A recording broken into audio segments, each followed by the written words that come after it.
Morning, everybody. We just want to continue this video off from the last video last week. We talked about if you cape your own mount out and doing it, making sure it's done right. And I got a whole bunch of private messages in the last few days about why we're doing T incisions, not Y incisions. I just want to explain that quickly. Now remember, this is my opinion. If your taxidermist says do a Y, do a Y. This is what we do. We go in the back third of the horn, we go straight across. We come in from this way and this way. Like in with the knife, in with the knife. Then at dead center, we do a little 16th inch of a nick. You see that? Little 16th of a nick right in the center. So we've got the T. Then we go down the back, and we come down the back to wherever we cut the meat off in the hide. And we'll go about an inch past. Okay? So this, a T incision. Now, why don't we do a Y?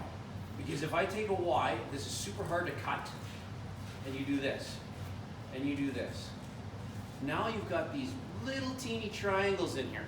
Try sew that. Try make that cut good with your knife. Try do everything like that. It makes way more risk in having trouble. Plus you've got this cut going over top of your ear butt muscle.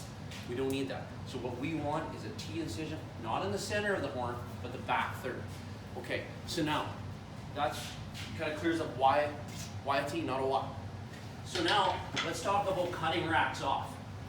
Here's a rack that was sent to us from somebody. You can see how it's cut off from. It's cut off down like this. So when I put this on the form, I've got to trim this yet. This will get cut like this. Look how much skull plate we're missing.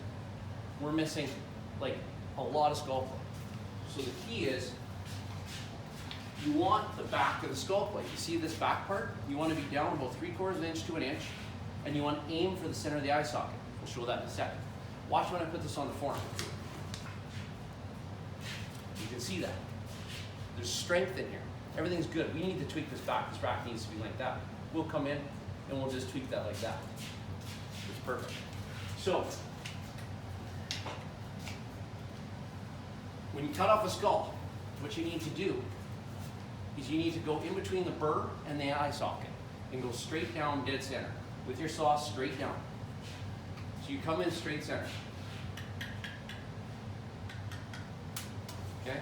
Now, you don't cut like we get them continuously. They cut like this. This is an antler mount.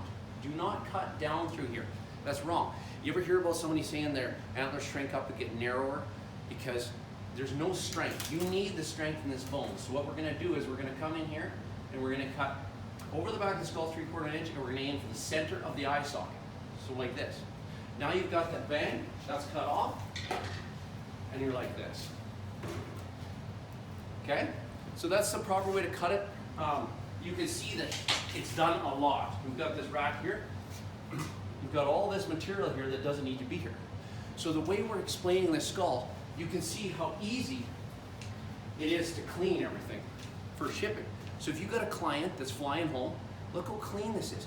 If you cut the perfect spot, it's easy to remove all the tissue. If you don't, like this one, was completely cut off wrong, he's got this all left in here. It stays all dirty and cut right behind the eye socket, straight like this, would have removed all of that unnecessary material. Easy to clean. Guy's pumped. Rack doesn't stink when he gets home. Okay? So just a few tips. I've tried to point out a few of these things because it's going to make a difference in our taxidermy world. We want wicked taxidermy.